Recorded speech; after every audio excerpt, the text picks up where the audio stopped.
Parfois, la paix que nous cherchons dans nos dernières années n'est pas destinée à durer. Parfois, le passé nous retrouve, peu importe la distance que nous mettons entre lui et nous. Sandrine Duval avait 58 ans lorsqu'elle a laissé son ancienne vie derrière elle pour s'installer au cœur des Cévennes, cette région sauvage et âpre du sud de la France, avec son chien Knox. Elle aspirait au silence. Elle voulait être seule. Mais un après-midi, alors qu'elle coupait du bois pour l'hiver, elle tomba sur 2 chevaux qui se tenaient immobiles sur un sentier désert.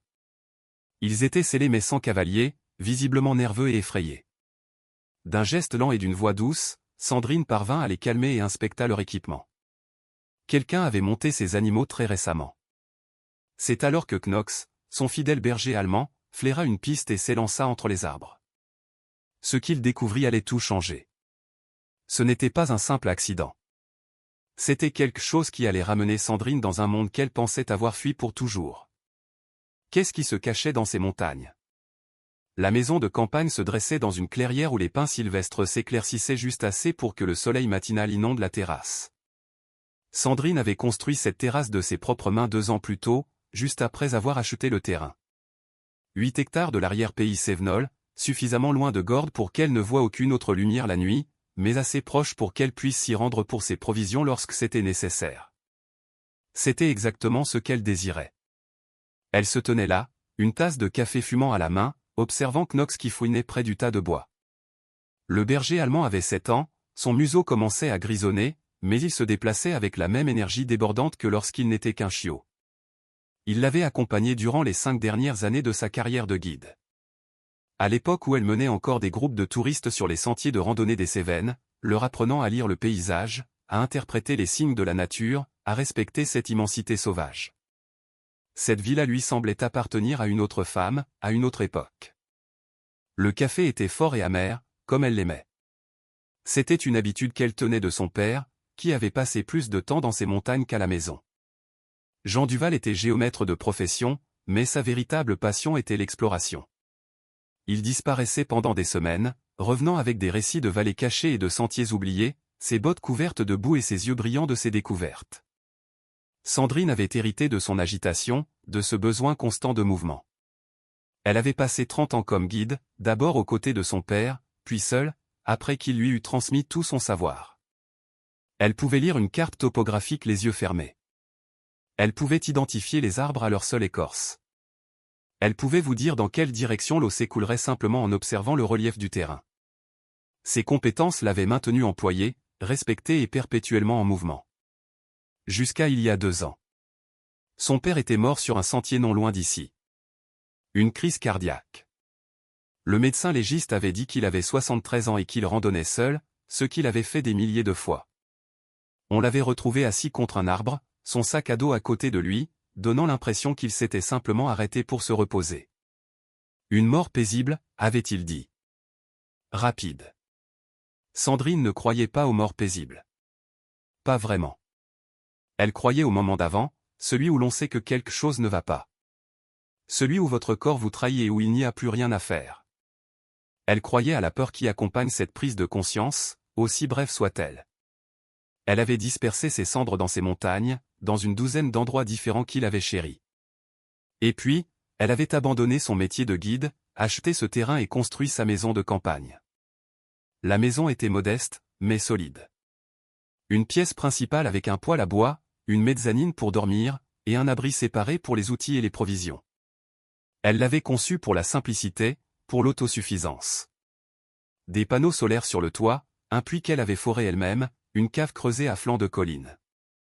Elle pouvait passer des mois sans voir une autre âme si elle le voulait, et la plupart du temps, c'est ce qu'elle voulait. Knox aboya une fois, un son sec et exigeant. Sandrine posa sa tasse de café et s'approcha de l'endroit où il creusait près du tas de bois. « Qu'est-ce que tu as trouvé, mon grand ?» Il leva les yeux vers elle, la queue battante, puis se remit à gratter le sol. Probablement un campagnol. Il en avait attrapé tout l'été, les laissant sur la terrasse comme des offrandes. Elle appréciait le geste, même si le nettoyage était moins plaisant. « Laisse, dit-elle. Et il obéit, à contre-cœur, trottinant pour revenir à ses côtés. À l'intérieur de la maison, sur une étagère au-dessus du vieux bureau de son père, se trouvaient les objets qu'elle avait conservés de son travail de géomètre. Une boussole en laiton avec ses initiales gravées au dos. Une règle à calcul qu'il utilisait avant que les calculatrices ne les rendent obsolètes, une collection de carnets de terrain, leurs pages remplies de mesures, de croquis et d'observations écrites de sa main serrée et soignée. Et une carte. La carte était ancienne. Le papier, jauni et assoupli aux pliures par des milliers de manipulations, montrait cette région des Cévennes à une époque où elle était moins explorée. Son père l'avait annotée au fil des ans, ajoutant des notes au crayon, encerclant des zones d'intérêt, dessinant des croix à des endroits qui n'avaient de sens que pour lui. Sandrine avait contemplé cette carte un nombre incalculable de fois, essayant de comprendre ce qui l'avait poussé à passer tant de temps ici. Essayant de comprendre pourquoi il avait gardé tant de ses travaux secrets, même pour elle. Il y avait des endroits sur la carte marqués de noms qu'elle ne reconnaissait pas. Ardoisière était l'un d'eux. Entouré plusieurs fois, avec des lignes tracées vers d'autres notations. Ancienne piste forestière, puis de mine effondrée, fondation. Elle l'avait interrogé à ce sujet une fois, des années auparavant, et il avait balayé sa question d'un geste de la main. Des histoires de fantômes, avait-il dit. Rien qui ne mérite ton temps. Mais il n'avait cessé d'y retourner. Le soleil matinal grimpait maintenant dans le ciel, réchauffant l'air. Sandrine termina son café, rinça sa tasse, puis enfila ses bottes. Elle avait du bois de chauffage à couper. Le poêle à bois maintenait la maison au chaud tout l'hiver, et l'hiver arrivait tôt à cette altitude. Elle avait appris à anticiper, à travailler tout l'été et l'automne pour avoir suffisamment de bois fendu et empilé avant la première neige. Elle attrapa sa hache dans l'abri, ainsi qu'une gourde et une paire de gants de travail. Knox la suivit, trottant en avant alors qu'il s'enfonçait dans les arbres. Elle avait repéré un bosquet de pins sylvestres morts à environ 1,5 km au nord. Du bon bois sec qui brûlerait proprement. Cela lui prendrait la majeure partie de la journée pour le couper et le ramener, mais cela ne la dérangeait pas. Le travail gardait ses mains occupées et son esprit tranquille. C'est pour ça qu'elle était venue ici, pour la tranquillité. Elle pensait à son père en marchant, comme elle le faisait souvent. Elle pensait à la dernière fois qu'elle l'avait vu, 3 semaines avant sa mort. Il était passé à son appartement de Clermont-Ferrand, l'air fatigué mais déterminé. Ils avaient partagé un repas, parlé de choses sans importance, puis il était parti. Elle n'avait pas su que c'était un adieu. Il y avait des choses qu'elle aurait aimé lui demander, des choses sur son travail, sur ses obsessions, sur ce qu'il cherchait vraiment dans ces montagnes. Mais elle avait été occupée par sa propre vie, sa propre carrière, et elle avait supposé qu'il y aurait plus de temps. Il n'y a jamais assez de temps. Knox s'arrêta brusquement, les oreilles dressées, le corps tendu. Sandrine s'immobilisa, suivant son regard. Au début, elle ne vit rien d'inhabituel. Juste des arbres, des sous-bois, le jeu de la lumière à travers la canopée. Puis, un mouvement. Quelque chose de grand, de sombre, se déplaçant entre les troncs. Pas un ours. Mauvaise forme, mauvais mouvement. Des chevaux. 2 d'entre eux, debout sur ce qui ressemblait à un vieux sentier qu'elle n'avait pas utilisé depuis des mois. Ils étaient sellés, leurs rênes pendantes, et ils semblaient nerveux. L'un d'eux tapa du sabot et renifla, secouant la tête. Sandrine s'approcha lentement, parlant d'une voix basse et calme. Doucement, doucement. Les chevaux la regardaient, mais ne s'enfuirent pas. En se rapprochant, elle put voir qu'ils étaient bien soignés, leur robe propre, leur harnachement en bon état. Ce n'étaient pas des chevaux sauvages ni des animaux égarés d'un ranch lointain. Ces animaux appartenaient à quelqu'un, et ce quelqu'un les avait montés récemment. Elle atteignit le premier cheval, une jument baille, et saisit les rênes. La jument se calma à son contact, se penchant contre sa main lorsqu'elle caressa son encolure. Le second cheval, un hongre gris, resta à proximité. Les 2 selles montraient des signes d'utilisation récente. Le cuir était chaud. Les étriers étaient réglés pour un cavalier de taille moyenne. Il y avait des sacoches sur la jument, gonflées de provisions. L'esprit de Sandrine passa en revue les possibilités. Cavalier désarçonné, peut-être un accident. Mais les 2 chevaux en même temps. Et aucun des 2 animaux ne montrait de signe de panique. Pas d'éraflure ou de blessure qui indiquerait une chute ou une lutte. Elle vérifia les sacoches de la jument, ouvrant le rabat. À l'intérieur, une bouteille d'eau, des barres énergétiques, une trousse de premier secours et un papier plié. Elle sortit le papier et le déplia. Un permis de randonnée délivré par l'Office national des forêts pour le parc national des Cévennes. Expédition en solitaire, durée de 3 jours, datée d'il y a 3 jours. Le nom sur le permis était Nicolas Moreau, avec une adresse à Marseille. Knox s'était éloigné pendant qu'elle examinait les chevaux. Maintenant, il aboya une fois, un son sec et insistant. Sandrine leva les yeux et le vit debout à la lisière de la clairière, fixant les arbres. Knox, ici. Il ne vint pas. Il aboya de nouveau, puis disparut dans le sous-bois. Sandrine attacha les chevaux à un pin robuste, s'assurant qu'ils avaient assez de cordes pour bouger confortablement, puis suivit son chien dans les arbres. Le sous-bois était dense ici, et elle dut se frayer un chemin à travers les branches et contourner les troncs d'arbres tombés. Les aboiements de Knox avaient cessé, mais elle pouvait l'entendre se déplacer devant, ses pattes crissant sur les aiguilles de pin sèches. Elle le trouva dans une petite clairière, à une 50aine de mètres de l'endroit où elle avait laissé les chevaux. Il se tenait au-dessus de quelque chose, la queue basse, le corps tendu. Un morceau de tissu, déchiré, souillé de quelque chose de sombre. Du sang. Sandrine le ramassa avec précaution, l'examinant. Le tissu était synthétique, provenant probablement d'une veste de randonnée. Le sang était sec, mais pas vieux. D'un jour ou deux, peut-être. Pas beaucoup, mais assez pour lui dire que quelqu'un avait été blessé. Elle regarda autour de la clairière, lisant les signes. Terre remuée, branches cassées, la faible empreinte de bottes dans le sol meuble. Quelqu'un avait été ici.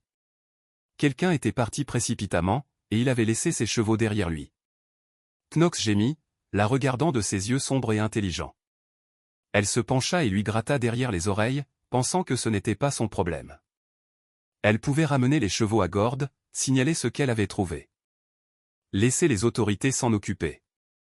Ce serait la chose sensée à faire. Mais le permis avait été délivré il y a 3 jours. Si Nicolas Moreau était blessé, s'il était là, seul et blessé, 3 jours pouvaient faire la différence entre la vie et la mort. Elle pensa à son père, mort seul sur un sentier non loin d'ici. Elle pensa à toutes les fois où elle avait sermonné ses clients sur la sécurité, sur l'importance de ne pas randonner seul, de dire à quelqu'un où l'on va. Elle ne pouvait pas simplement tourner le dos. D'accord, dit-elle à Knox. Voyons ce que nous pouvons trouver. Sandrine retourna chercher les chevaux. Si elle devait suivre la piste de ce randonneur disparu, elle en aurait besoin. La jument et le hongre la suivirent docilement, leur dressage évident dans leur façon de répondre à sa voix et à son contact. Elle les ramena à sa maison de campagne, les décela et les mit dans le petit enclos qu'elle avait construit pour la mule de bâtiment qu'elle ne possédait plus. Knox attendait près de la porte de la maison, agité et alerte. Il savait que quelque chose se passait, pouvait sentir le changement dans sa routine. À l'intérieur, Sandrine rassembla ses provisions. Son propre sac à dos, plus léger que celui qu'elle portait à l'époque où elle était guide, mais équipé pour les urgences. Trousse de premiers secours, comprimés de purification d'eau, cordes, couteaux, allumettes, couverture de survie. Elle ajouta une radio portable, bien qu'elle doutât qu'elle capte grand-chose ici. Le relais le plus proche était à 30 km. Elle prit également la boussole de son père. C'était plus lourd que nécessaire, elle avait un GPS plus fiable, mais le poids de l'objet dans sa poche lui semblait juste. Avant de partir, elle examina plus attentivement la sacoche de la jument. Outre le permis et les provisions de base, elle trouva un portefeuille. Permis de conduire français. Nicolas Moreau, 42 ans, adresse à Marseille correspondant au permis. La photo montrait un homme mince avec des lunettes à monture métallique et un sourire prudent. Il y avait aussi un téléphone, déchargé. Elle essaierait de le charger plus tard, pour voir s'il contenait quelque chose d'utile. Le tissu déchiré et le sang se trouvaient au nord-ouest de l'endroit où elle avait trouvé les chevaux. Sandrine se dirigea dans cette direction, Knox trottant en avant, mais restant proche. La forêt était silencieuse, juste le murmure du vent dans les aiguilles de pin et l'appel occasionnel d'un jet. Elle retrouva la clairière en moins de 15 minutes. À la lumière du jour, avec le temps de l'examiner correctement, elle pouvait voir plus de détails. Les empreintes de bottes étaient suffisamment distinctes pour être suivies. Des bottes de randonnée pour hommes, pointure 44 ou 45, avec une semelle agressive. Elle s'éloignait de la clairière, plus profondément dans la forêt. Se déplaçant rapidement, à en juger par l'espacement et la profondeur des empreintes. Quelqu'un qui courait ou qui était poursuivi. Elle suivit la piste pendant une demi-heure, Knox à ses côtés, lisant le paysage comme elle. Les empreintes restaient cohérentes, ne déviant jamais, se déplaçant avec un but précis. Qui que ce soit, cette personne savait où elle allait, ou pensait le savoir. La piste menait à une dépression dans le terrain, un creux naturel où l'eau devait s'accumuler lors de la fonte des neiges au printemps. Maintenant, à la fin de l'été, il était sec et envahi par le sous-bois. Et au centre, partiellement caché par des fougères, se trouvait une tente. Sandrine s'approcha avec précaution. « Allô ? Nicolas Moreau ?» Pas de réponse. La tente était un modèle pour 2 personnes. De bonne qualité. Le genre que les randonneurs sérieux utilisent. Un côté s'était affaissé, les arceaux pliés à des angles bizarres. L'entrée était partiellement ouverte, la fermeture éclair coincée à mi-chemin. Elle s'agenouilla à côté, Knox surveillant les alentours. « Monsieur Moreau ? Je m'appelle Sandrine Duval. J'ai trouvé vos chevaux. Êtes-vous blessé ? » Toujours pas de réponse. Elle ouvrit complètement l'entrée et regarda à l'intérieur. Vide. Un sac de couchage gisait froissé dans un coin. Un sac de vêtements dans un autre. Un réchaud de camping, une cartouche de gaz, des repas lyophilisés. Tout ce qu'on attend d'un voyage de randonnée en solitaire. Mais la tente avait été endommagée de l'extérieur. Les arceaux tordus, le tissu déchiré près de la base. Quelque chose ou quelqu'un avait forcé l'entrée ou avait tenté de le faire. Sandrine recula et fit le tour du campement. Plus d'empreintes de bottes, plusieurs jeux cette fois. Les empreintes du randonneur d'origine, plus au moins 2 autres. Des empreintes plus grandes, plus lourdes. Des hommes, probablement. Ils étaient venus de l'est, avaient convergé vers la tente, puis s'étaient dispersés. Une lutte avait eu lieu ici. Les preuves étaient claires dans la terre remuée, les branches cassées, la façon dont l'équipement avait été éparpillé, puis rassemblé à la hâte. Knox grogna sourdement. Un son qui fit se hérisser les poils sur la nuque de Sandrine. Elle se tourna et le vit fixer les arbres, le corps rigide. Qu'est-ce qu'il y a ? Il ne bougea pas, continua simplement de fixer. Sandrine suivit son regard, mais ne vit rien. Juste des ombres, du sous-bois et la répétition sans fin des troncs d'arbres. Puis, un mouvement. Le scintillement de quelque chose de sombre. Là, puis disparu. Quelqu'un les observait. La main de Sandrine se posa sur le couteau à sa ceinture, bien qu'elle sût qu'il serait inadéquat si les choses devenaient dangereuses. Qui est là ? La forêt absorba sa voix. Pas de réponse, pas de mouvement. Elle attendit, comptant ses respirations, donnant à quiconque était là une chance de s'identifier. Quand rien ne se passa, elle prit une décision. Knox, viens. Ils s'éloignèrent du campement en reculant, gardant les yeux sur les arbres, se déplaçant lentement jusqu'à ce qu'ils soient sortis du creux. Puis Sandrine se retourna et marcha rapidement sur le chemin du retour. Pas tout à fait en courant, mais avec détermination. Elle n'aimait pas ça. Les chevaux abandonnés, la tente endommagée, la présence observatrice dans les arbres. Ce n'était pas un simple accident de randonnée. C'était autre chose, quelque chose de délibéré. De retour à la clairière où elle avait trouvé les chevaux, elle s'arrêta pour examiner la zone plus attentivement. Elle avait manqué quelque chose auparavant, concentrée qu'elle était sur le tissu déchiré. Maintenant, elle le voyait. Un autre jeu d'empreintes, distinct de celle du campement. Celle-ci était plus fraîche, probablement faite ce matin. Quelqu'un d'autre était là, suivant la même piste qu'elle. Sandrine sortit sa radio et essaya le canal d'urgence. Des grésillements, puis une voix faible, très hachée. Point ici la centrale. À vous. Ici Sandrine Duval, au nord de Gordes. J'ai trouvé des preuves d'un randonneur disparu, possiblement blessé. Nicolas Moreau, permis solo délivré il y a 3 jours. Je demande de l'aide. Plus de grésillements. Point votre position. Elle donna ses coordonnées du mieux qu'elle put, sachant que le signal était trop faible pour une transmission fiable. La voix à l'autre bout était inintelligible. Je vais continuer les recherches, dit-elle. Je rappellerai quand j'aurai plus d'informations. Elle ne savait pas s'il l'avait entendu. La radio crépita une dernière fois, puis se tut. Knox la regardait, attendant. Elle le regarda, puis la forêt autour d'eux, les montagnes qui se dressaient au loin. Quelque part là-dehors, Nicolas Moreau était porté disparu, peut-être blessé, peut-être fuyant quelque chose ou quelqu'un. Et la voix de son père résonna dans sa mémoire. Quelque chose qu'il lui avait dit des années auparavant, quand elle lui avait demandé pourquoi il passait tant de temps seul dans ces montagnes. Parce que certaines choses méritent d'être protégées, avait-il dit. Et parfois, la seule façon de les protéger est de les connaître mieux que quiconque. Elle n'avait pas compris à l'époque. Elle pensait qu'elle commençait peut-être à comprendre maintenant. D'accord, dit-elle à Knox. Allons le trouver. Le soleil de l'après-midi déclinait déjà vers le soir. Il lui restait peut-être 4 heures de bonne lumière. Sandrine retourna au campement endommagé. Cette fois, cherchant plus méthodiquement. Elle trouva un carnet de terrain, partiellement caché sous une bûche près de la tente effondrée. La couverture était usée, les pages gonflées par l'humidité. Elle l'ouvrit avec précaution. L'écriture à l'intérieur était serrée et précise, remplie de dates, d'heures et d'observations. Des notes de randonnée, principalement. Des points de repère, l'état des sentiers, des observations de la faune. Mais les dernières entrées étaient différentes.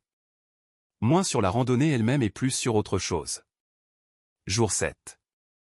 Trouver l'ancienne piste forestière exactement où Duval a dit qu'elle serait. Difficile de croire qu'elle est restée cachée si longtemps. La forêt l'a presque entièrement reconquise.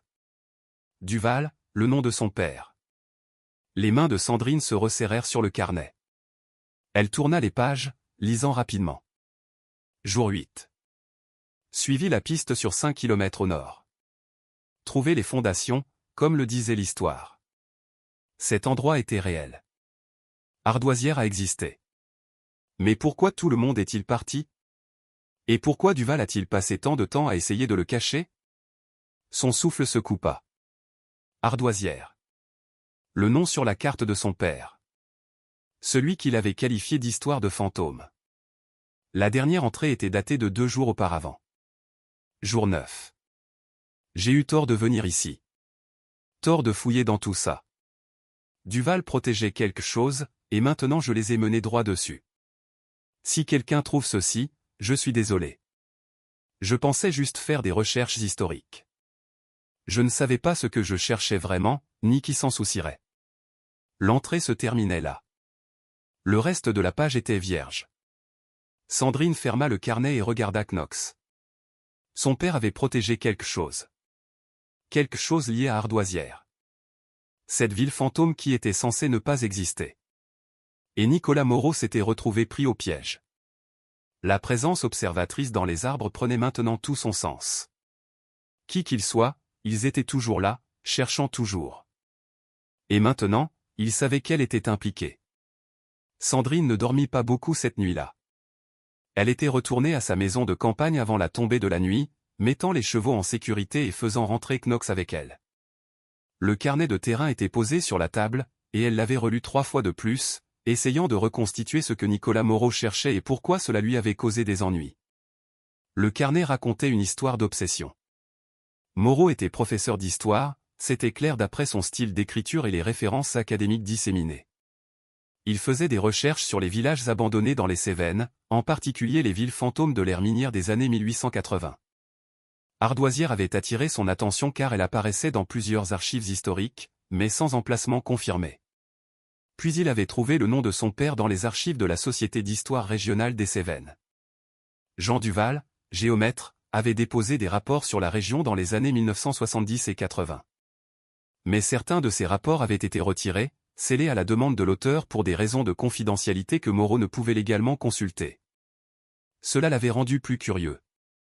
Il avait retrouvé son père il y a 2 ans, juste avant la mort de Jean, et ils avaient correspondu. Son père avait été évasif, selon les notes de Moreau, mais avait finalement accepté de partager quelques informations. Pas l'emplacement d'Ardoisière, mais des indices, des points de repère qui pourraient y mener quelqu'un qui saurait lire le paysage. Moreau avait passé les 2 dernières années à planifier ce voyage, croisant des documents historiques avec des cartes topographiques, attendant la bonne saison où les sentiers seraient accessibles. Et il l'avait trouvé. Il avait trouvé Ardoisière, ou du moins ses ruines. Le carnet comprenait des croquis, des fondations disposées en une grille approximative, suggérant peut-être 20 ou 30 bâtiments, une structure plus grande au centre, probablement un magasin général ou une salle de réunion. Et sur le côté, partiellement effondrée mais toujours reconnaissable, l'entrée d'un puits de mine. Son père savait exactement où se trouvait cet endroit. Il l'avait visité, étudié, puis avait passé des décennies à s'assurer que personne d'autre ne puisse le trouver. Pourquoi? Sandrine regarda la carte sur le mur, celle avec les annotations de son père. La croix marquant Ardoisière était entourée plusieurs fois, avec des lignes partant vers d'autres marques. Dangereux, disait une note. Gardez fermé, disait une autre. Elle avait toujours supposé qu'il était mélodramatique, protégeant un projet personnel ou un lieu de camping favori. Maintenant, elle se demandait s'il y avait quelque chose de plus. L'aube arriva lentement. Sandrine prépara du café, nourrit Knox, puis rassembla des provisions pour une expédition plus longue. Si elle voulait trouver Moreau et comprendre ce qui se passait, elle devait localiser Ardoisière elle-même. Le carnet lui donnait suffisamment d'informations pour commencer. Moreau était arrivé par le nord-est, en suivant ce qu'il appelait l'ancienne piste forestière. Sandrine connaissait cette zone, elle y avait guidé des excursions des années auparavant, mais elle n'avait jamais rien remarqué qui ressemblât à une vieille piste, ce qui signifiait que son père l'avait bien cachée. Elle partit aux premières lueurs, Knox à ses côtés, se déplaçant au rythme facile de quelqu'un qui sait comment couvrir de la distance sans s'épuiser. La forêt était magnifique au petit matin. La brume s'élevant des creux, la lumière filtrant, dorée, à travers la canopée. Il lui fallut 3 heures pour atteindre la zone décrite par Moreau. Elle retrouva sa piste assez facilement. Il avait marqué les arbres avec de petits cairns de pierre, probablement pour s'aider à retrouver son chemin. L'ancienne piste forestière, quand elle la repéra enfin, était à peine visible. Juste une dépression dans le terrain, légèrement plus droite que la nature ne l'aurait créée, envahie par les fougères et la mousse. Elle la suivit vers le nord, Knox trottant en avant, et après une autre heure de pistage minutieux, elle trouva le premier artefact. Une plaque de métal rouillée, à moitié enfouie dans les racines d'un vieux sapin de Douglas. Elle s'agenouilla et la dégagea, balayant la terre. Le métal était corrodé, mais elle pouvait encore distinguer les chiffres estampés. 47. Et en dessous, partiellement obscurci, pitch. Ardoisière. C'était réel. La plaque était un marqueur d'identification, le genre que les mineurs utilisaient pour suivre les travailleurs ou l'équipement. La tenir lui semblait étrange, comme toucher un morceau d'histoire qui n'était plus censé exister. Elle mit la plaque dans sa poche et continua de suivre la piste forestière. La forêt semblait différente ici, plus ancienne en quelque sorte. Les arbres étaient massifs, centenaires, leurs troncs si épais que 3 personnes n'auraient pu les encercler en se tenant la main. Le sous-bois était clairsemé sous eux, privé de lumière par la dense canopée. Knox s'arrêta brusquement, les oreilles dressées. Sandrine se figea, écoutant. Des voix, faibles, venant de devant et sur la gauche. Elle quitta la piste, utilisant les arbres pour se couvrir, et avança à pas de loup. Knox resta près d'elle, silencieux maintenant, son entraînement de leur jour de guidage reprenant le dessus. À travers les arbres, elle vit du mouvement. 2 hommes, tous deux portant des vêtements de randonnée, mais transportant un équipement qui semblait inapproprié pour une simple excursion. L'un avait un GPS avec une antenne externe, du type utilisé pour la topographie de précision. L'autre tenait ce qui ressemblait à un détecteur de métaux. Il cherchait quelque chose. Sandrine observait depuis derrière un cèdre massif, retenant à peine son souffle.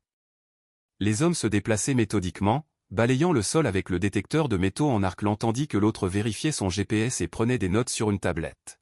« Ça devrait être par ici », disait l'un d'eux. Les notes de Moreau disaient. « Oublie les notes de Moreau », interrompit l'autre. Il ne savait pas ce qu'il regardait. « Il nous faut les données topographiques originales. » Le vieil homme a détruit la plupart. Pas toutes. Une branche craqua sous le pied de Sandrine. Les 2 hommes se tournèrent, scrutant les arbres. Elle se jeta à plat ventre, tirant Knox à côté d'elle, retenant son souffle. L'un des hommes commença à marcher dans sa direction, sa main se déplaçant vers quelque chose à sa ceinture. Pas une lampe de poche. Un pistolet. Ce n'était pas une expédition de la Société historique. Ces hommes étaient armés, professionnels, et cherchaient ce que son père avait tenté de cacher. L'homme s'approcha à moins de 3 mètres de sa cachette, puis s'arrêta. Il balaya la zone du regard, méfiant mais incertain. Après un long moment, il se retourna vers son partenaire. probablement juste un animal. Il faut qu'on se dépêche. Si quelqu'un d'autre trouve cet endroit, personne ne trouvera rien. Duval s'en est assuré. Et maintenant il est mort, donc il ne reste plus personne qui sache. Sauf moi, pensa Sandrine. Les hommes continuèrent, s'enfonçant plus profondément dans la forêt. Sandrine attendit 5 bonnes minutes après qu'ils eurent disparu de sa vue, puis se releva prudemment et recula, utilisant toutes les compétences que son père lui avait enseignées pour se déplacer en silence. Elle était à un demi-kilomètre avant de se sentir assez en sécurité pour respirer normalement. Knox la regarda, sentant sa peur et sa confusion. « Ça va » murmura-t-elle, bien que ce ne fût pas le cas. Son père n'avait pas seulement protégé un site historique. Il l'avait protégé de gens comme ces hommes. Des gens qui portaient des armes et des GPS et parlaient de données topographiques originales comme si elles valaient la peine de tuer. Et Nicolas Moreau les avait menés droit dessus. Elle devait le trouver avant eux. Sandrine fit un large détour autour des 2 hommes armés, utilisant les sentiers de gibier et le couvert naturel pour se déplacer dans la forêt sans être détecté. Knox resta près d'elle, ses instincts alignés sur les siens. Ils avaient pisté beaucoup d'animaux sauvages ensemble, mais maintenant, c'était eux qui faisaient attention à ne pas laisser de traces. L'ancienne piste forestière continuait vers le nord, et elle la suivit à distance, parallèlement, mais jamais directement dessus. Son père lui avait enseigné cette technique quand elle était jeune. Ne jamais prendre le chemin évident quand on ne sait pas ce qui nous attend. Après un autre kilomètre et demi, la piste s'élargit légèrement et elle commença à voir des preuves d'anciennes constructions. Des pierres taillées, trop régulières pour être naturelles, partiellement enfouies dans la terre. Un anneau de fer rouillé fixé dans un poteau, le bois autour ayant pourri depuis longtemps. Ce n'étaient pas seulement des sentiers, c'étaient les vestiges d'un village. Elle se déplaçait lentement maintenant, examinant tout. La forêt avait fait son travail au fil des décennies, reprenant ce que les humains avaient construit. Mais les os d'ardoisière étaient toujours là, si on savait comment regarder. Knox renifla quelque chose et gratta le sol. Sandrine s'agenouilla à côté de lui et écarta une couche d'aiguilles de pin et de terre. En dessous se trouvait une pierre plate gravée de marques. Pas exactement des lettres, mais des symboles. Des bornes cadastrales, réalisa-t-elle. Le type que les mineurs utilisaient pour délimiter les limites de propriété. Son pouce accéléra. C'était plus qu'une simple ville abandonnée. C'était une exploitation minière, avec des concessions légales et des limites arpentées. Elle sortit le carnet de Moreau et compara ses croquis. Selon ses notes, le village principal devrait se trouver à un autre demi-kilomètre, là où la piste se terminait dans une clairière naturelle. Elle la trouva 20 minutes plus tard. La clairière faisait peut-être 1 hectare, nichée dans une vallée peu profonde où un ruisseau avait autrefois coulé. Maintenant, le lit du ruisseau était à sec, obstrué par des débris, mais elle pouvait voir sa forme traversant le milieu du village. Des fondations partout. Pierre et bois, effondrés et envahis par la végétation, mais indubitables. C'était une vraie ville, avec de vrais gens, et quelqu'un s'était donné beaucoup de mal pour s'assurer qu'elle soit oubliée. Sandrine se déplaça prudemment parmi les ruines, lisant la disposition des lieux. Le bâtiment central avait été grand, peut-être 10 mètres sur 12. Magasin ou salle de réunion, comme elle l'avait deviné. De plus petites structures rayonnaient à partir de là, probablement des maisons ou des dortoirs. Et à l'extrémité de la clairière, creusée dans la colline, se trouvait l'entrée de la mine. Des étais en bois encadraient l'ouverture, usée par le temps mais toujours debout. Quelqu'un l'avait scellée avec des rochers et de la terre, mais la barrière s'était partiellement effondrée. L'ouverture était juste assez grande pour qu'une personne puisse se faufiler. Knox gémit, refusant de s'approcher de la mine. Sandrine ne lui en voulait pas. L'ouverture exhalait un air frais qui sentait la pierre humide et la décomposition. Elle était sur le point d'examiner la mine de plus près quand elle l'entendit. Un son comme du tissu qui se déchire. Puis un juron étouffé. Quelqu'un était à l'intérieur de l'une des structures effondrées. Sandrine se dirigea vers le son, Knox sur ses talons. La structure avait été une cabane, pensa-t-elle. 3 murs étaient partiellement debout et le toit s'était complètement effondré. À travers une brèche dans les poutres, elle pouvait voir un mouvement. Nicolas Moreau? Appela-t-elle. Le mouvement cessa. Puis, prudemment, qui demande? Je m'appelle Sandrine Duval. J'ai trouvé vos chevaux. Êtes-vous blessé? Une pause. Duval? Comme Jean Duval? C'était mon père. Une autre pause. Plus longue cette fois. Puis la personne à l'intérieur bougea et elle put le voir à travers la brèche. Des lunettes fines correspondant à la photo du permis de conduire. Nicolas Moreau. J'ai besoin d'aide, dit-il, et sa voix portait le poids de quelqu'un qui avait été seul et effrayé pendant trop longtemps. Sandrine l'aida à sortir de la structure effondrée. Il était en mauvais état, déshydraté, épuisé, avec une cheville gravement contusionnée qui avait doublé de volume. Sa veste était déchirée, le même tissu qu'elle avait trouvé dans la clairière quelques jours plus tôt. Il s'était déplacé depuis, se cachant, essayant de garder une longueur d'avance sur ceux qui le poursuivaient. « Depuis combien de temps êtes-vous ici » demanda-t-elle en lui offrant de l'eau. Il but avidement avant de répondre. 4 jours, peut-être 5. J'ai perdu le fil. Le permis indiquait 3 jours. J'ai menti sur le permis. Je savais que j'aurais besoin de plus de temps. Il grimaça en essayant de déplacer son poids de sa cheville blessée. Je ne pensais pas en avoir besoin comme ça, cependant. Elle l'aida à s'asseoir contre un mur encore debout, où il était à l'abri et à l'ombre. Knox s'installa à proximité, le regardant avec des yeux curieux mais méfiants. « Racontez-moi ce qui s'est passé, » dit Sandrine. Moreau se frotta le visage, ses mains tremblant légèrement. « Je suis professeur d'histoire. Je fais des recherches sur les villes fantômes depuis des années, juste comme passe-temps. Ardoisière revenait sans cesse dans de vieux registres, mais personne ne pouvait confirmer son existence. Puis j'ai trouvé le nom de votre père dans des archives topographiques. Comment l'avez-vous contacté ? Par la Société d'histoire régionale. Ils avaient une vieille adresse à Clermont-Ferrand. Je lui ai écrit une lettre, sans trop m'attendre à une réponse, mais il a répondu. Nous avons échangé des emails pendant quelques mois. Que vous a-t-il dit ? Pas grand-chose au début. Il était protecteur envers cet endroit, ne voulait pas que je vienne. Mais j'ai insisté, je lui ai montré mes recherches. Finalement, il m'a donné quelques indices. Des points de repère, des caractéristiques géographiques. Assez pour que je puisse le trouver si j'étais prudent. Sandrine ressentit une frustration familière. C'était bien son père, secret, protecteur, ne donnant jamais de réponse directe, même sous pression. Pourquoi s'en souciait-il autant ? Demanda-t-elle. Moreau la regarda directement. À cause de ce qu'il y a ici. Pas seulement la ville, mais ce qu'ils ont trouvé. Votre père l'a découvert dans les années 70.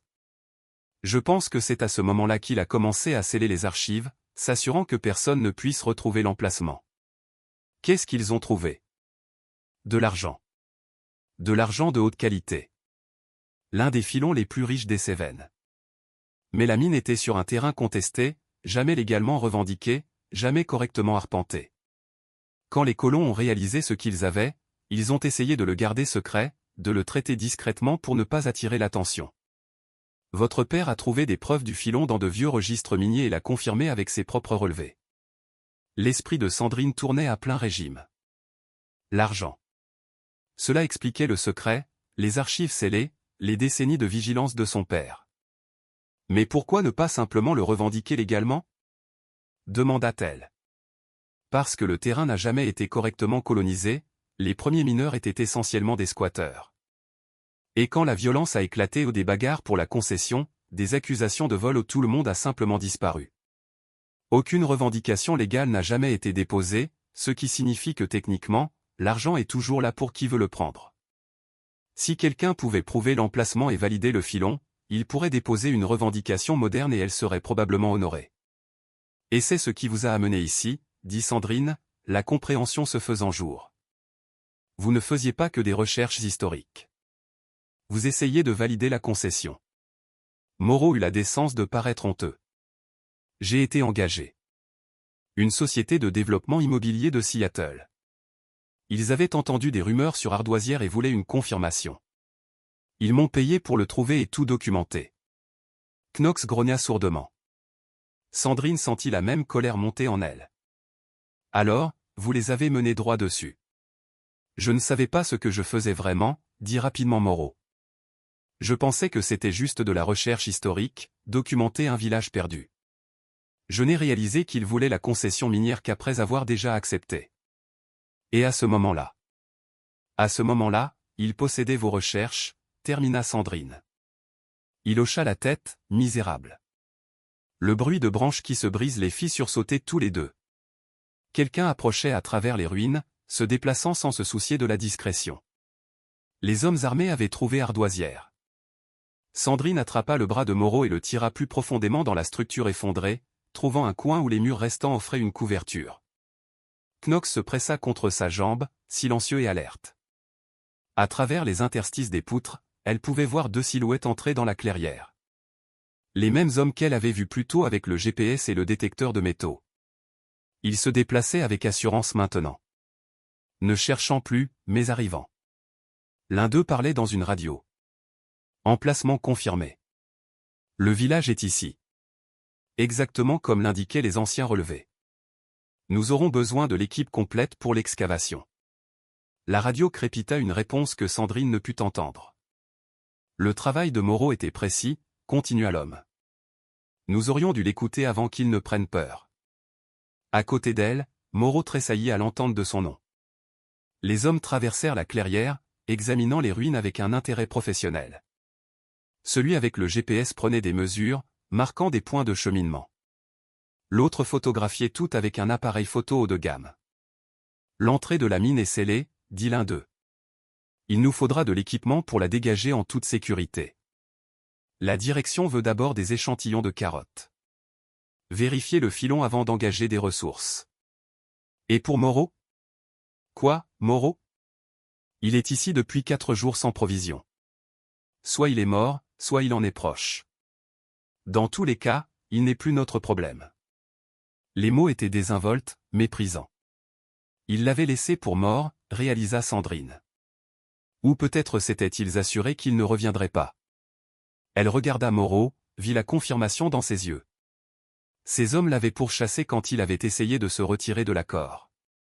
Il l'avait chassé de son camp, détruit son équipement et l'avait laissé bloqué dans la nature sauvage. Les hommes continuèrent leur inspection de la clairière, se rapprochant de la cabane effondrée où Sandrine et Moreau se cachaient. Le corps de Knox se tendit, prêt à défendre si nécessaire.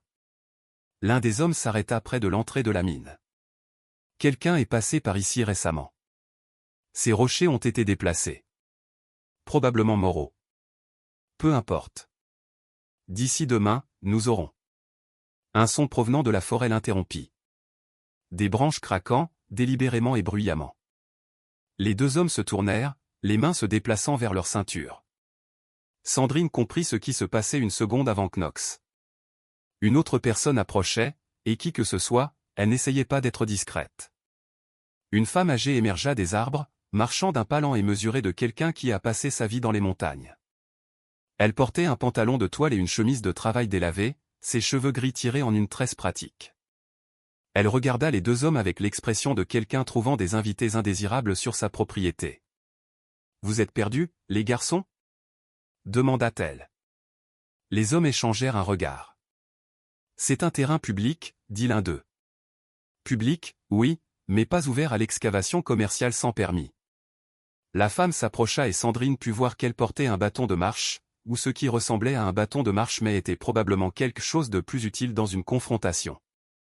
« Je suis la garde forestier bénévole pour ce secteur. Vous voulez me montrer vos permis? Nous ne faisons que randonner. Avec du matériel de topographie et un téléphone satellite. Essayez encore. » L'homme au GPS s'avança. « Écoutez, madame, nous ne voulons pas de problème.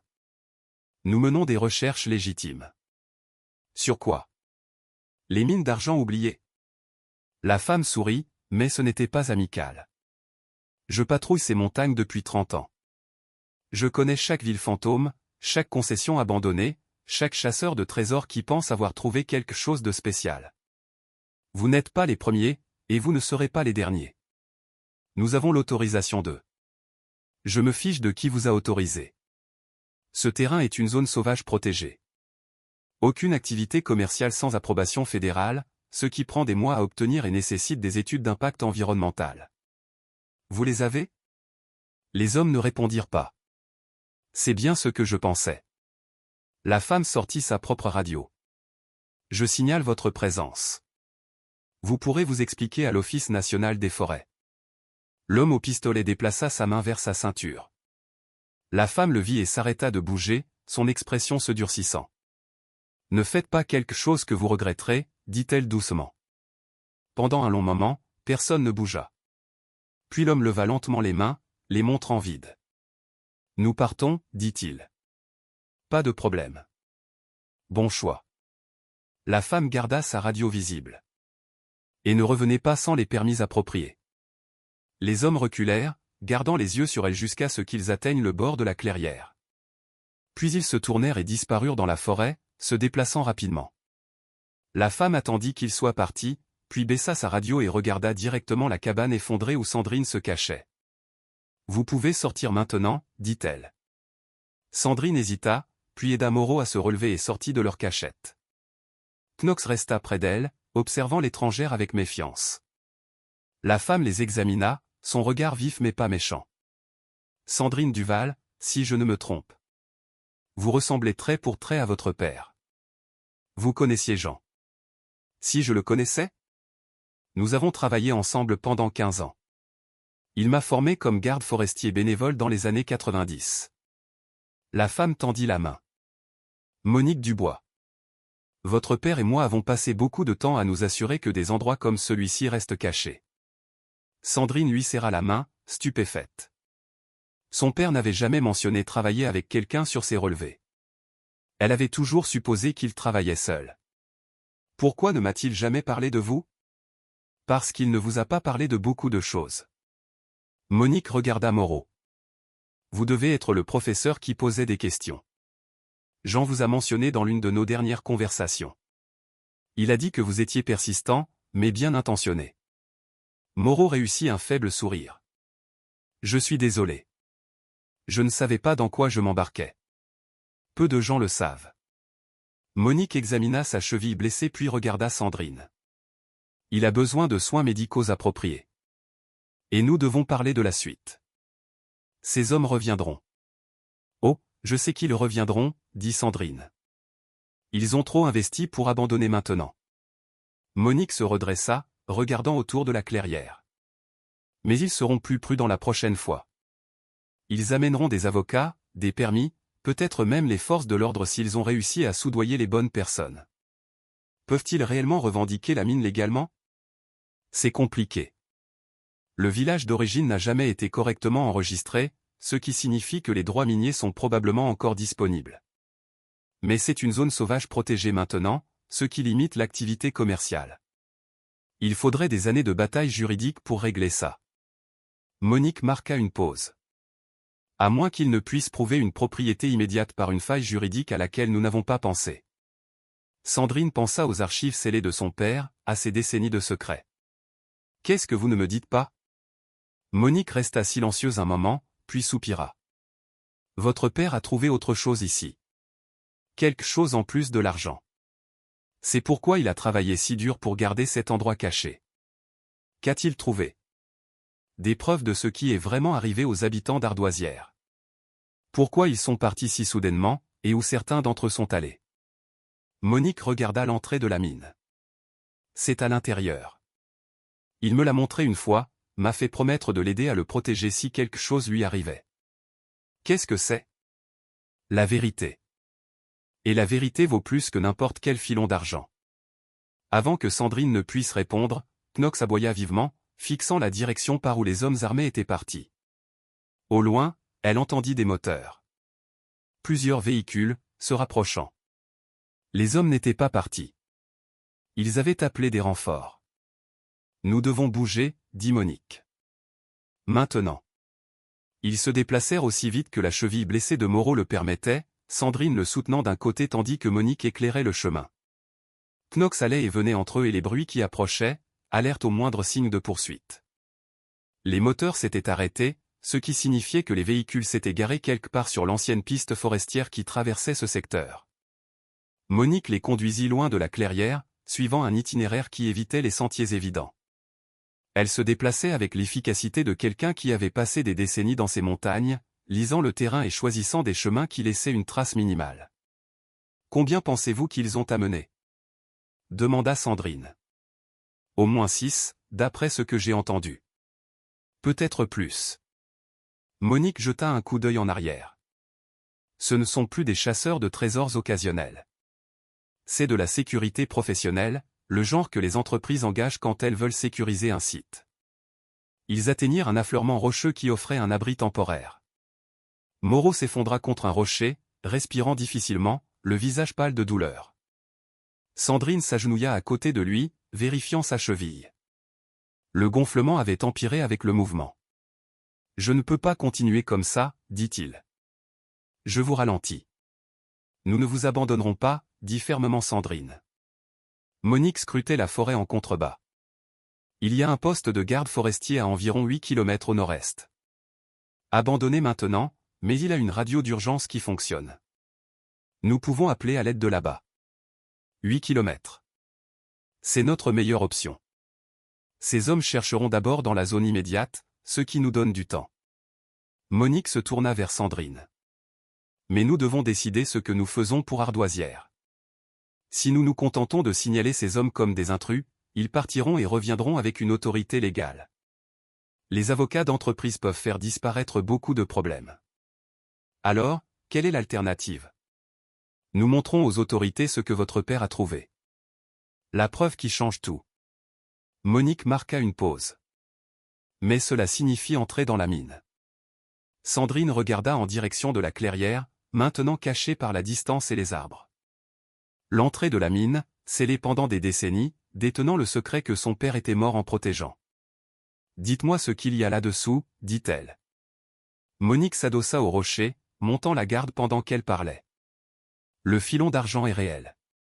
Du minerai de haute qualité, valant probablement des millions s'il est correctement extrait. Mais lorsque votre père arpentait la région dans les années 70, il a trouvé autre chose dans les galeries plus profondes. Des documents, cachés dans une chambre scellée. Quel genre de documents? Des lettres, des journaux intimes, des papiers légaux. Les premiers colons d'Ardoisière n'étaient pas seulement des mineurs.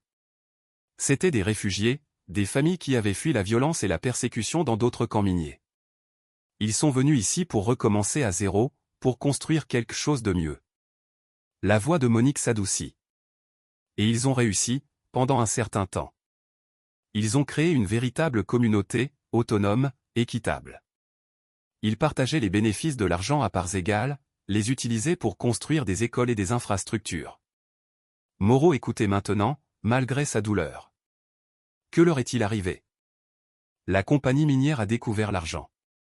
Ils ont envoyé des représentants pour les racheter. Quand les colons ont refusé de vendre, les choses ont mal tourné. Intimidation, menaces, violence. Plusieurs personnes ont disparu. La compagnie a prétendu qu'elle agissait dans le cadre de ses droits légaux, que le terrain n'avait jamais été correctement revendiqué. Alors les colons sont partis, dit Sandrine.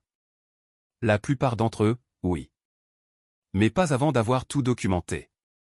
Chaque menace, chaque acte de violence, chaque tentative de voler leurs concessions. Ils ont scellé ces documents dans la mine, avec la preuve de leur revendication légale sur le terrain. Votre père les a trouvés des décennies plus tard et a réalisé qu'ils étaient toujours légalement pertinents. Comment? Parce que la compagnie minière qui les a terrorisés existe toujours. Elle a fusionné avec d'autres sociétés au fil des ans, mais l'entité juridique est continue. Si ces documents étaient rendus publics, cela prouverait des méfaits historiques et pourrait invalider toute revendication moderne qu'ils essaieraient de faire sur ce terrain. Monique regarda Sandrine. C'est pourquoi votre père a gardé cet endroit caché. Pas pour protéger l'argent, mais pour protéger les preuves, jusqu'à ce que le bon moment vienne de les utiliser. Sandrine sentit le poids de la compréhension s'installer en elle. Son père n'avait pas été obsessionnel ou paranoïaque. Il avait été stratégique, attendant le bon moment pour exposer la vérité. Et maintenant, ce moment est venu, dit-elle. Oui. Mais seulement si nous pouvons atteindre ces documents avant la société. Le son de voix monta d'en bas. L'équipe de recherche se dispersait, se déplaçant à travers les ruines d'Ardoisière. Ils avaient peut-être une heure avant que les chercheurs n'étendent leurs rayons pour inclure cet affleurement. Sandrine prit sa décision. Monique, amenez Moreau au poste de garde forestier. Appelez à l'aide. Signalez tout. Je retourne à la mine. Je vais chercher les documents. C'est trop dangereux seul. Je connais ces montagnes. Je peux me déplacer plus vite seul et je peux éviter d'être détecté. Sandrine regarda Knox. D'ailleurs, je ne serai pas complètement seul. Monique l'étudia un long moment, puis hocha lentement la tête. Votre père serait fier. Et probablement furieux. Elle sortit un petit sac étanche de son sac à dos et le tendit à Sandrine. Vous en aurez besoin. Les documents sont dans une chambre scellée à environ 60 mètres dans la galerie principale. Il y a un passage latéral marqué de 3 pierres empilées verticalement. La chambre est derrière un faux mur. Appuyez sur la pierre avec la marque de ciseaux et elle pivotera. Sandrine prit le sac. Comment connaissez-vous autant de détails? Votre père m'y a emmené une fois, m'a tout montré. Il m'a fait mémoriser l'emplacement au cas où quelque chose lui arriverait. L'expression de Monique s'assombrit. Je me suis toujours demandé si sa mort était vraiment un accident. Maintenant, je suis certaine que ce n'en était pas un. La possibilité que son père ait été assassiné grandissait dans l'esprit de Sandrine depuis qu'elle avait trouvé Moreau. Maintenant, en l'entendant énoncer comme un fait, elle sentit une clarté froide s'installer sur sa colère. Je m'assurerai que ces documents sortent, dit-elle. Quoi qu'il en coûte. Monique lui serra l'épaule. Soyez prudente. Ces gens ont déjà tué une fois. Ils n'hésiteront pas à le refaire. Ils se séparèrent à l'affleurement. Monique aidant Moreau vers le nord-est en direction du poste de garde forestier, tandis que Sandrine retournait vers Ardoisière avec Knox. Elle se déplaçait à travers la forêt comme son père le lui avait appris, lentement, délibérément, utilisant le terrain et l'ombre pour masquer sa présence. Il lui fallut 1 heure pour revenir à la clairière. L'équipe de recherche s'était déplacée, supposant probablement que quiconque se cachait fuirait le village plutôt que de s'en approcher. Elle pouvait les entendre au loin, se frayant un chemin à travers le sous-bois avec l'insouciance de gens qui ne se souciaient pas d'être entendus. L'entrée de la mine n'était pas gardée.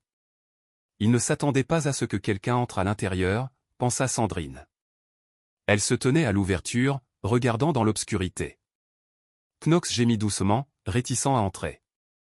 Elle ne lui en voulait pas. La mine exhalait un air froid qui sentait la terre et les vieux secrets.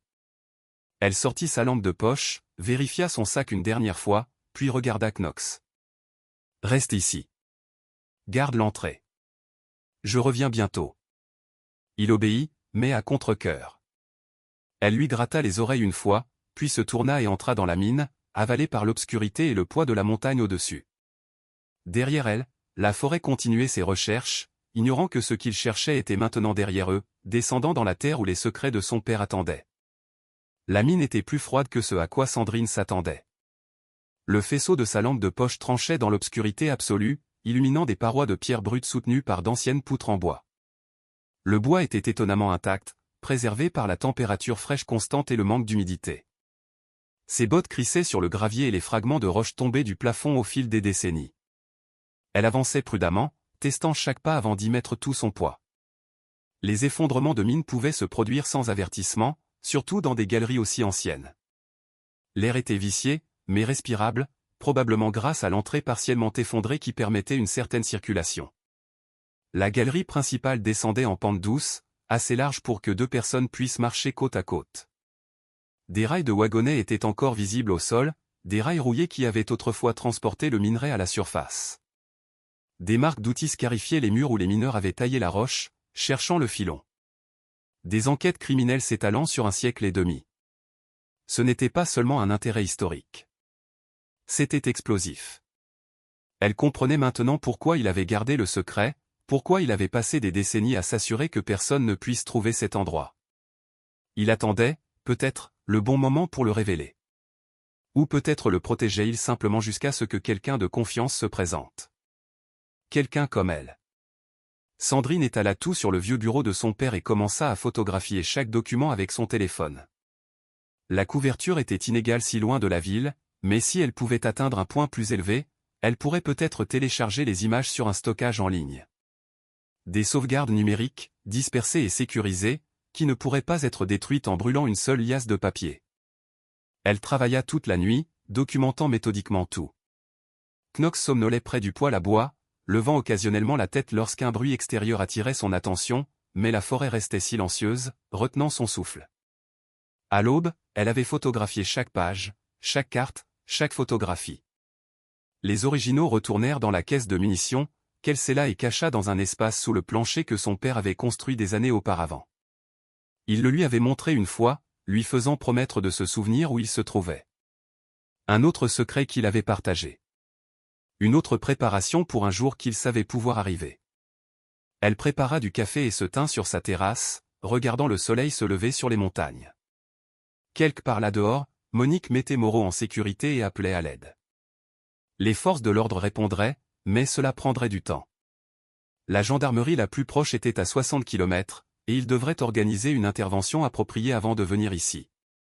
Ce qui signifiait que Sandrine avait peut-être 12 heures avant l'arrivée de l'aide officielle. 12 heures pendant lesquelles l'équipe de sécurité de la société la chercherait, ainsi que les documents, avec un désespoir croissant.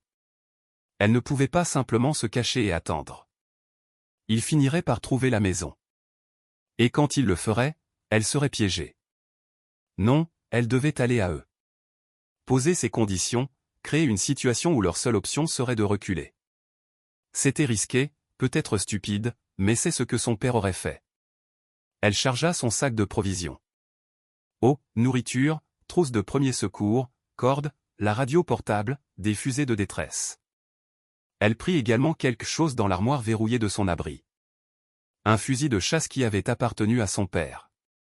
Elle ne voulait pas l'utiliser, n'était pas sûre de pouvoir l'utiliser sur une autre personne. Mais l'avoir pourrait faire la différence entre être prise au sérieux et être ignorée.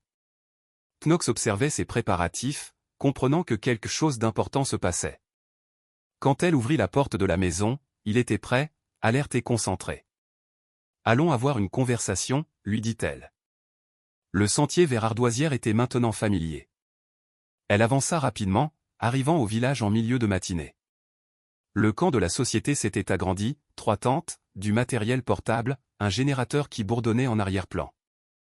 L'équipe de recherche s'était installée pour une opération de plus longue durée. Sandrine fit le tour du camp, observant à distance. Elle compta 10 personnes, tous des hommes, tous portant des vêtements tactiques similaires qui suggéraient une sécurité professionnelle plutôt que des employés de bureau. 2 étaient armés de pistolets visibles. Les autres avaient probablement des armes dissimulées. Et debout près de la plus grande tente, examinant des cartes sur une table portable, se trouvait l'homme des photographies. Plus âgé maintenant, les cheveux gris et légèrement voûtés, mais sans aucun doute la même personne qui avait été en copie des rapports de son père, Pierre Lefebvre, directeur régional de la filiale moderne de la Compagnie minière des Cévennes, développement des ressources du Massif central. Un homme dont le grand-père avait dirigé la Compagnie minière des Cévennes originale dans les années 1880.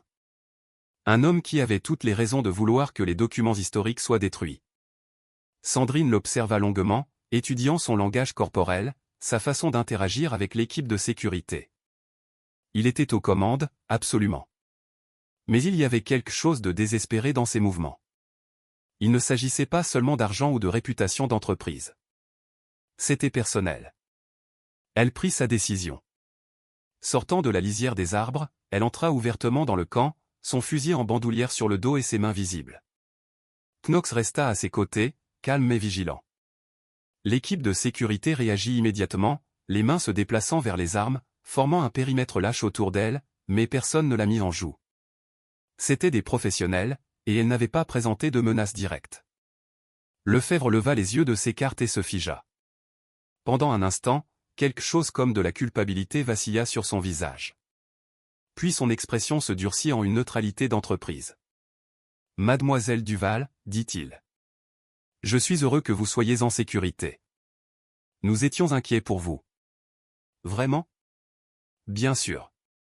Ces montagnes sont dangereuses, surtout pour une personne seule. Quand nous avons entendu qu'il pourrait y avoir un randonneur blessé dans la région, nous avons organisé cette équipe de recherche pour aider. C'est comme ça que vous appelez ça ? Lefebvre sourit. Un sourire mince et froid. Comment l'appellerais-je autrement ? Une couverture pour une excavation illégale sur un terrain fédéral. Sandrine désigna l'équipement autour d'eux. Sauf si vous prévoyez de déposer les permis appropriés et les études d'impact environnemental. Nous avons bien l'intention de suivre les procédures légales. Après avoir sécurisé le site et retiré toute preuve de méfaits historiques. Le sourire disparut. Je ne vois pas de quoi vous parlez. Si, vous le savez. Votre grand-père le savait aussi. Il était la cantardoisière a été détruite. Sandrine fit un pas de plus, ignorant l'équipe de sécurité. Mon père a trouvé les documents, la preuve de ce que la compagnie minière des Cévennes a fait. Et vous avez passé les 2 dernières années à essayer de vous assurer que personne d'autre ne les trouve. Lefebvre resta silencieux un long moment. Quand il parla de nouveau, sa voix était différente, plus vieille, plus lasse. Votre père était un homme têtu. J'ai essayé de le raisonner, d'expliquer que ces vieux griefs n'avaient plus d'importance. Les personnes impliquées sont mortes depuis longtemps. Pourquoi déterrer le passé? Parce que le passé n'est pas mort. Votre société est bâtie sur le vol et le meurtre. Ma société fournit des emplois, des ressources, un développement économique. Sur des terres que vous avez volées. Nous possédons ces terres légalement. Ce qui s'est passé dans les années 1880 n'a aucune pertinence pour les revendications modernes. Pas quand il y a une chaîne continue de méfaits. Pas quand les documents prouvent que votre grand-père a personnellement ordonné la violence contre les colons. Sandrine sortit son téléphone, le leva. J'ai des photographies de tout. Chaque entrée de journal, chaque document légal, chaque preuve que mon père a préservée. Et je les ai téléchargés sur 3 comptes de stockage en ligne différents avec des instructions pour les rendre publics si quelque chose m'arrivait. C'était un bluff. Elle n'avait pas eu de signal pour télécharger quoi que ce soit. Mais Lefebvre ne le savait pas. Son visage pâlit. Vous faites une erreur. Vraiment? Parce qu'il me semble que c'est vous qui avez fait des erreurs. Engagez Moreau pour trouver cet endroit, envoyez votre équipe de sécurité après lui quand il a reculé, et tuez mon père quand il n'a pas voulu coopérer. C'était un accident, n'est-ce pas? Parce que je ne crois plus aux accidents commodes. Lefebvre regarda son équipe de sécurité, pesant clairement ses options. Sandrine pouvait le voir calculer, considérer s'il pouvait se permettre de la laisser partir avec cette information. Voici ce qui va se passer, dit-elle avant qu'il ne puisse décider. Vous allez démonter ce camp et partir. Vous allez abandonner toute revendication sur ce terrain, et vous allez publier une déclaration publique reconnaissant les crimes historiques commis par la compagnie minière des Cévennes. Ou je publie les documents immédiatement et je passe le reste de ma vie à m'assurer que tout le monde sache ce que votre famille a fait. Chaque média, chaque société historique, chaque agence gouvernementale qui pourrait s'en soucier. Je ferai de la destruction de tout ce que vous avez construit ma mission. Lefebvre rit, mais le son était forcé. Vous n'avez pas ce genre d'influence. Peut-être pas, mais je connais des gens qui l'ont. Elle pensa à Monique, au réseau de gardes forestiers bénévoles et de militants écologistes qui avaient passé des décennies à protéger ces montagnes. Et je parie qu'ils adoreraient avoir une nouvelle cause à défendre. Le face-à-face se prolongea. La forêt était silencieuse, en attente. Finalement, Lefebvre parla. Même si je voulais obtempérer, je ne peux pas. Ce projet a des investisseurs, une supervision d'entreprise. Je ne peux pas simplement abandonner. Alors préparez-vous à la bataille juridique. Parce que les autorités sont déjà en route, et quand elles arriveront ici, elles me trouveront vivante, indemne et très bavarde. Vous bluffez. Vraiment? Sandrine sourit. Vous voulez voir? Lefebvre la fixa un long moment, et elle vit quelque chose se briser derrière ses yeux. Le calcul passa de l'agression au contrôle des dommages. Que voulez-vous? Demanda-t-il doucement. Je veux que vous partiez. Je veux que ce terrain soit protégé. Et je veux que le nom de mon père soit innocenté. C'est fait. Mais les documents seront donnés à la Société d'histoire régionale des Cévennes, là où est leur place. Archives publiques, accessibles à quiconque veut connaître la vérité. Sandrine baissa son téléphone. C'est non négociable. Lefebvre hocha lentement la tête. D'accord, vous avez gagné. Mais ses yeux promettaient que ce n'était pas fini. L'équipe de sécurité commença à démonter le camp quelques minutes après l'accord de Lefebvre. Sandrine observait à distance, Knox à ses côtés, s'assurant qu'ils allaient jusqu'au bout. Mais quelque chose n'allait pas. Les hommes se déplaçaient trop efficacement, avec trop de détermination. Sans la réticence qu'elle aurait attendue de personnes abandonnant une opération rentable. Ils préparaient quelque chose. Elle surprit les regards entre Lefebvre et son chef de la sécurité, les signaux de main subtils que les professionnels utilisent quand ils ne veulent pas être entendus. Quel que soit l'accord que Lefebvre avait conclu, il travaillait déjà à le contourner. Sandrine recula lentement vers la lisière des arbres, gardant ses mouvements désinvoltes, essayant de ne pas déclencher de réaction. Knox sentit sa tension et resta près d'elle, le corps bas, prêt à l'action. Elle avait fait peut-être 20 mètres quand Lefebvre se tourna et la regarda directement. « Mademoiselle Duval » appela-t-il. « Une dernière chose. » Elle s'arrêta, la main se déplaçant vers le fusil en bandoulière sur son dos. « Ces comptes de stockage en ligne que vous avez mentionnés, » continua Lefebvre en marchant vers elle.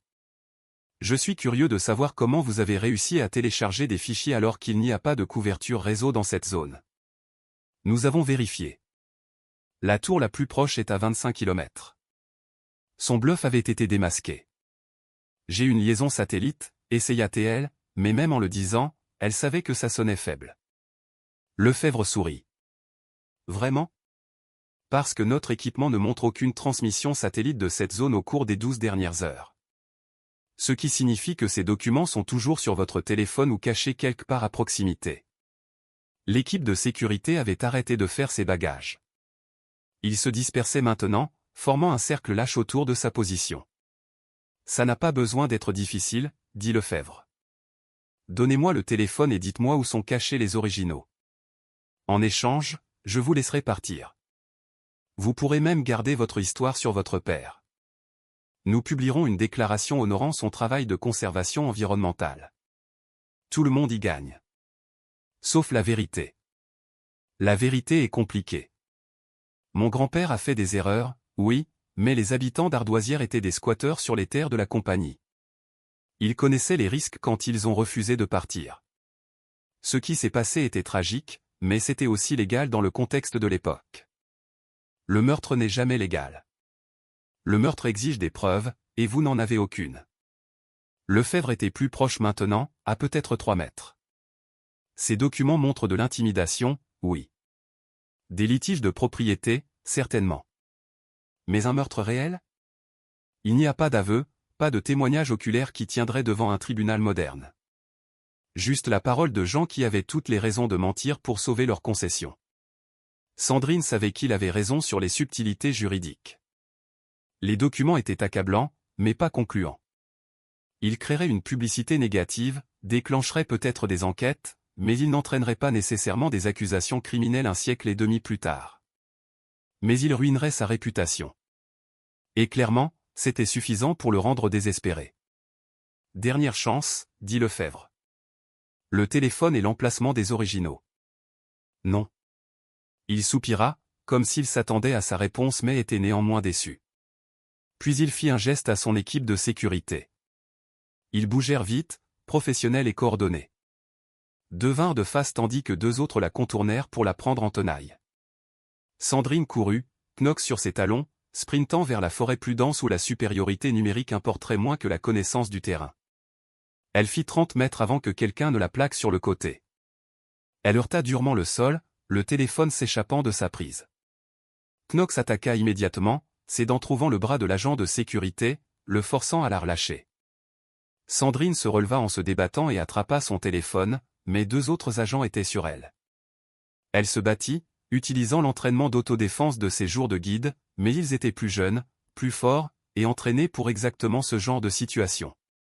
L'un d'eux lui arracha le fusil du dos tandis qu'un autre lui immobilisait les bras. Knox devenait fou, attaquant quiconque s'approchait, mais quelqu'un l'avait attrapé par le collier et le retenait. « Ne blessez pas le chien !» cria Lefebvre. « Contentez-vous de le maîtriser. » Ils lui attachèrent les poignets avec des serre-câbles et prirent son téléphone. L'un des agents fit défiler ses photos, vérifiant ce qu'elle avait documenté. « Elle a tout », rapporta-t-il à Lefebvre. « La documentation complète de tous les papiers. » Supprimez tout, puis détruisez le téléphone. « Et elle ?» Lefebvre regarda Sandrine un long moment. Elle le vit peser les options, considérer les résultats, calculer les risques. « Le plan initial, dit-il finalement. Emmenez-la à la mine. Il y a eu un tragique accident. Une randonneuse inexpérimentée s'aventurant là où elle n'aurait pas dû. La galerie s'est effondrée. Très regrettable. » Le sang de Sandrine se glaça. Ils allaient mettre en scène sa mort, l'enterrer dans la même mine où son père avait caché la vérité. Des gens savent que je suis ici, dit-elle. Monique Dubois, Nicolas Moreau. Quand je ne reviendrai pas. Monique Dubois est une garde forestier bénévole sans autorité officielle. Nicolas Moreau est un fugitif qui a violé son contrat et fait face à des poursuites judiciaires. Aucun d'eux ne sera pris au sérieux. Lefebvre se détourna. Emmenez-la. Ils la traînèrent vers l'entrée de la mine, Knox aboyant frénétiquement derrière elle. Elle lutta, essayant de se libérer, mais les cercables étaient de qualité professionnelle, et les hommes qui la tenaient savaient ce qu'ils faisaient. À l'entrée de la mine, Lefebvre s'arrêta et sortit un vieux pistolet de détresse de sa veste, le même qu'elle avait laissé sur sa terrasse. « Vous avez laissé tomber ça, dit-il en le chargeant. Nous en aurons besoin pour déclencher l'effondrement. » Ils allaient la sceller à l'intérieur et faire s'effondrer la galerie. Aucun corps ne serait jamais retrouvé. Sandrine leva les yeux vers le ciel, vers les montagnes que son père avait aimées, et se prépara à ce qui allait suivre. Puis elle l'entendit. Le son distinctif d'un hélicoptère approchant rapidement du nord. L'hélicoptère arriva en rase-motte au-dessus des arbres. Un hélicoptère de la sécurité civile avec les insignes de l'Office national des forêts. Lefebvre et son équipe de sécurité levèrent les yeux, momentanément figés. Sandrine profita de la distraction pour se dégager de l'homme qui tenait son bras gauche, jetant son poids sur le côté et le déséquilibrant. Knox se libéra au même moment, chargeant vers elle. L'équipe de sécurité était partagée entre le contrôle de leur prisonnière et la gestion de l'hélicoptère qui approchait. Dans ce moment de confusion, Sandrine se laissa tomber à genoux et roula, se faisant une cible plus difficile à saisir. L'hélicoptère se posa dans la clairière et 5 personnes en sortirent. 3 gardes de l'ONF en uniforme, Monique Dubois et Nicolas Moreau, boitant mais mobiles. « Agents fédéraux !» cria l'un des gardes, la main sur son arme. « Personne ne bouge !» Lefebvre se reprit rapidement, son expression passant à une préoccupation professionnelle. « Dieu merci, vous êtes là. Cette femme a menacé mon équipe de topographes. Nous avons dû la maîtriser pour la sécurité de tous. » Le garde principal, une femme dans la quarantaine avec des tempes argentées, regarda la scène avec un scepticisme exercé. « C'est intéressant, monsieur Lefebvre. Parce que nous avons reçu un rapport indiquant que vous meniez une excavation illégale sur une terre sauvage protégée. Un malentendu. Nous avons des permis. Non, vous n'en avez pas. Nous avons vérifié. » Le garde fit un geste à son équipe. « Libérez-la. » L'un des agents de sécurité coupa les cercles de Sandrine. Elle se leva en se frottant les poignets et se dirigea vers l'endroit où Knox l'attendait. Le chien se pressa contre sa jambe, tremblant d'adrénaline résiduelle. Monique s'approcha, son expression sombre mais soulagée. « Ça va ? » ?»« Ça va maintenant. » Le garde examinait le camp, observant l'équipement de topographie, les outils d'excavation, le générateur portable. « C'est bien plus que de la randonnée récréative, monsieur Lefebvre. Vous voulez expliquer ce que vous faites vraiment ici ? Comme je l'ai dit, nous avons une autorisation. » « De qui ? » « Parce que je suis le garde superviseur de ce district depuis 12 ans, et j'ai approuvé exactement 0 relevé minier dans cette zone. » Elle sortit une tablette et la lui montra. « J'ai aussi un rapport de mademoiselle Dubois détaillant les menaces proférées contre monsieur Moreau, ainsi que son témoignage sur le fait d'avoir été embauché sous de faux prétextes, puis abandonné lorsqu'il a tenté de se retirer du projet. » Le masque de Lefebvre se fissurait. « Cet homme a violé son contrat. Cet homme a failli mourir parce que vos gens l'ont pourchassé dans la nature et l'ont laissé blessé. » La voix du garde était dure. « Nous allons avoir beaucoup de questions à ce sujet. » Sandrine prit la parole. « Il y a plus. Il possède des documents qui prouvent des crimes historiques commis par sa société. Il essayait de détruire des preuves. » « Quels documents ? » ? « Ils sont cachés, mais j'ai des photographies. » Sandrine regarda l'agent de sécurité qui tenait son téléphone. « Sur mon téléphone, que vos gens ont confisqué. » Le garde tendit la main à l'agent de sécurité. « Je vais prendre ça. » Il regarda Lefebvre, qui fit un minuscule signe de tête négatif. L'agent ne bougea pas. « C'est de l'obstruction, » dit le garde, sa voix baissant dangereusement. « Donnez-le ou vous passerez la nuit en garde à vue pendant que nous réglons ça. » L'agent de sécurité hésita encore un moment, puis céda le téléphone. Le garde fit défiler les photos de Sandrine, son expression s'assombrissant à chaque image. Ce sont des documents historiques, prouvant que la compagnie minière des Cévennes a terrorisé des colons dans les années 1880, a potentiellement assassiné plusieurs personnes et s'est emparé illégalement de ce terrain. Sandrine désigna Lefebvre. Son grand-père a ordonné la violence. Il essaie de cacher cette histoire depuis que mon père l'a découverte. C'est de la calomnie, dit Lefebvre, mais il avait perdu son ton confiant. Ces documents sont sortis de leur contexte. Alors vous aurez amplement l'occasion d'expliquer le contexte aux enquêteurs. Le garde rendit le téléphone à Sandrine. Où sont les originaux? En sécurité. Je les remettrai à la Société d'histoire régionale des Cévennes une fois que je serai certaine qu'ils seront protégés. Lefebvre fit une dernière tentative. C'est une affaire d'entreprise privée. Ces documents sont la propriété d'eux. Point des gens qui les ont écrits, interrompit Sandrine. Les colons d'Ardoisière qui ont été chassés de chez eux et voulaient que leur histoire soit racontée. Mon père a préservé cette histoire. Maintenant, je m'assure qu'elle soit entendue. Le garde regarda entre eux, évaluant la situation. Voici ce qui va se passer. Monsieur Lefebvre, vous et votre équipe êtes escortés hors de ce terrain immédiatement. Nous mènerons une enquête complète sur vos activités ici, et vous pouvez vous attendre à des accusations liées à l'excavation illégale, à l'intrusion avec intention commerciale, et possiblement à des voies de fait et une tentative d'enlèvement sur la base du témoignage de Mademoiselle Duval. Vous ne pouvez pas. Je peux, et je le fais. Mademoiselle Duval, vous devrez faire une déclaration complète. Nous aurons également besoin d'accéder à ces documents pour l'enquête. Sandrine hocha la tête. Vous les aurez. Lefebvre la regarda une dernière fois, et elle vit quelque chose se briser dans son expression. Le désespoir s'était transformé en résignation. Il avait perdu, et il le savait. Mon père a passé 30 ans à protéger cet endroit, dit Sandrine doucement. Je vais m'assurer que son travail ait un sens. Votre père était un imbécile, dit amèrement Lefebvre. Cela aurait pu être géré discrètement, de manière rentable, sans que personne ne soit blessé. Quelqu'un a déjà été blessé. Lui. Sandrine soutint son regard.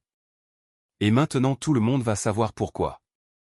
Les gardes de l'ONF commencèrent à traiter le site, documentant tout, prenant les dépositions de l'équipe de sécurité. Lefebvre fut conduit à l'hélicoptère, son autorité d'entreprise sans valeur face aux forces de l'ordre fédéral. Sandrine s'assit sur un tronc d'arbre tombé, Knox pressé contre elle, et regarda le soleil se déplacer dans le ciel. Monique s'assit à côté d'elle, sans parler, juste présente. Au bout d'un moment, Moreau s'approcha en boitant.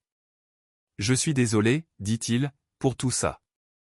Si je n'avais pas. »« On vous a utilisé, dit Sandrine. »« Nous deux. »« Mais c'est fini maintenant. »« Vraiment ?» Elle pensa à la boussole de son père dans sa poche, aux documents cachés sous le plancher de sa maison, à la vérité qui serait enfin dite. « Oui, dit-elle. C'est fini. » 3 semaines plus tard, Sandrine se tenait devant la tombe de son père. C'était une simple stèle au cimetière de Gordes, en granit, avec son nom, ses dates et les mots « géomètre »,« conservateur »,« gardien ». Elle avait ajouté le dernier mot elle-même. Après tout ce qui s'était passé, les documents d'Ardoisière étaient maintenant dans les archives de la Société d'histoire régionale des Cévennes, correctement catalogués et préservés. Les photographies qu'elle avait prises avaient fait la une des journaux régionaux, suscitant des débats sur l'injustice historique et la responsabilité des entreprises. Développement des ressources du Massif central faisait face à de multiples enquêtes, et Pierre Lefebvre avait démissionné de son poste.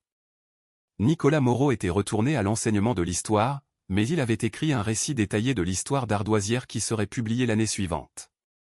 Il avait promis de donner la moitié des bénéfices à la conservation de la nature sauvage au nom de son père.